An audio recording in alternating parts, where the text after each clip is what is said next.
MotorWeek is made possible by TireRack.com, RockAuto.com, State Farm, and WeatherTech.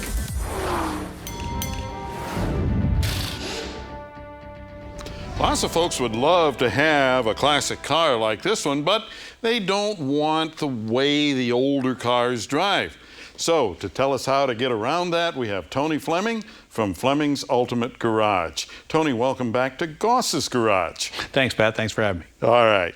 Now, what are we looking at here? What's special about this car? Well, from the outside, it looks like an ordinary 1968 Chevrolet Camaro, and that might be great for some people, but some people don't love the idea of a car that drives like an old car. For instance, you know, they made a lot of power and they sounded great, but they didn't have great brakes. They didn't handle well. They're missing a lot of features of today's modern cars, so what we've been able to do is take some of those components from today's modern car, made it to the older car so you get the best of both worlds. All right, so steering, what's different about the steering? So you can either get things like fast ratio steering, or you can get modern rack and pinion steering that you'd find even on today's minivan, which makes a great driving experience. All right, and performance-wise, this car has what? A very modern drivetrain. So a lot of times we'll pluck them out of new Mustangs or new Camaros and things like that. And because the engines are all aluminum, the transmissions are overdrive, you can get in the car. It just drives and handles so much better. And you can take it on the highway for a cruise, having that overdrive ability. All right, and also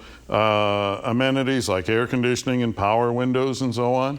Even things like backup cameras and heated seats and things like that are kind of installed in these cars, and they're not a lot more money to do. So a car like this could typically be had in the $60,000 range for a really cool car, or, you know, all the way up to $100,000 depending on how exotic you really wanted it. Aha. Sounds like a good solution. What are these called? These are called Resto mods, which is short for restored but modified. Now, Tony, here we're seeing one of the major parts of this conversion.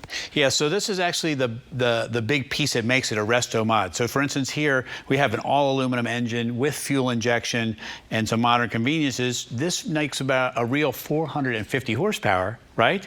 Reliably. Starts when it's cold, starts when it's hot, doesn't really care about the weather like a carbureted car might. Ah, and underneath it, we've got things, modern brakes and tires. Yeah, for sure. So we have some really big brakes. In fact, the reason this car has bigger wheels and tires on it, because you had to make room to make the brakes fit. So these are like 50% bigger than the original brakes, and the tires are 3 times as wide as what it would have come on from the factory.